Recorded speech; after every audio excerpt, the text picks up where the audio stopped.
কলকাতা হাইকোর্টে জোর ধাক্কা খেল পুলিশ। 6 সপ্তাহের জন্য তদন্তে অন্তর্বর্তী স্থগিতাদেশ দিলেন কলকাতা হাইকোর্টের বিচারপতি তীর্থঙ্কর ঘোষ।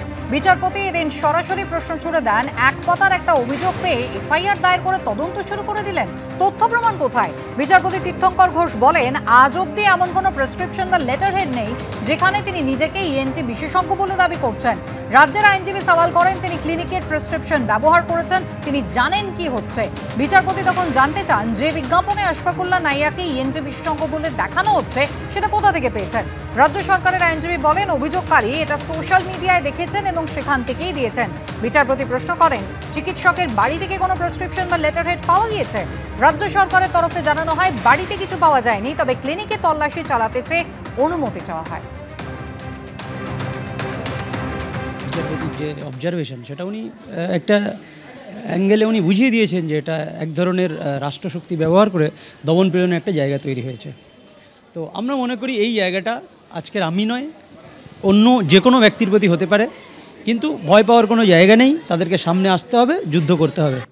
এই মামলায় পুলিশকে তীব্র ভর্ৎসনা করে বিচারপতি বলেন, তথ্য প্রমাণ জোগাড় করে তারপর এফআইআর বা তদন্ত শুরু করলে কি ক্ষতি হতো?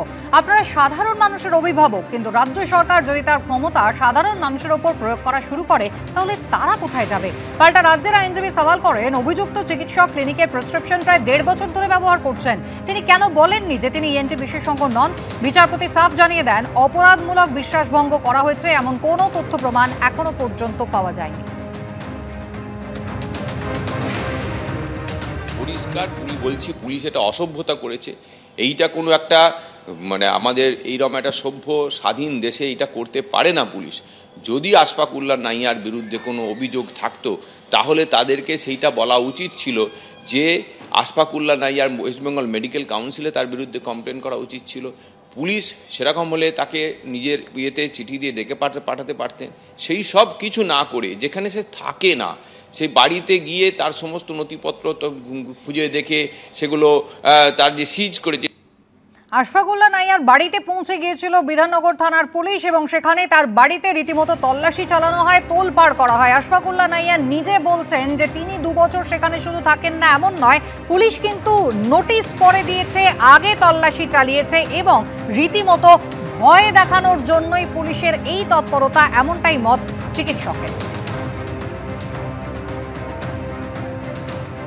পুলিশকে ভৎসনা করে হাইকোর্টের কড়া পর্যবেক্ষণকে হাতিয়ার করছে বিরোধীরা, যার পাল্টা জবাব দিয়েছে শাসক দল।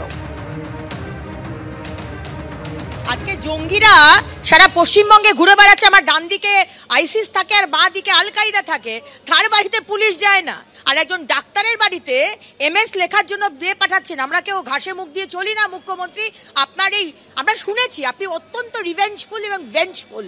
আপনি কি বলবো, এই কোনো কেউ যদি একটা মুখ খোলে এই সরকারের বিরুদ্ধে, আপনি সঙ্গে সঙ্গে পুলিশ লেলিয়ে যান, যেটা আপনার হাতে আছে। আইনের সম্পূর্ণ আইনের বিষয়, কোর্টের বিষয়, ফলে কোর্ট কিছু বলতে পারেন, সেটা আবার রাজ্য সরকার বা পুলিশের তরফে যে আইনজীবী থাকবেন তাদের বক্তব্য তারা বলবেন। এখানে রাজনীতির কোনো অবকাশই নেই।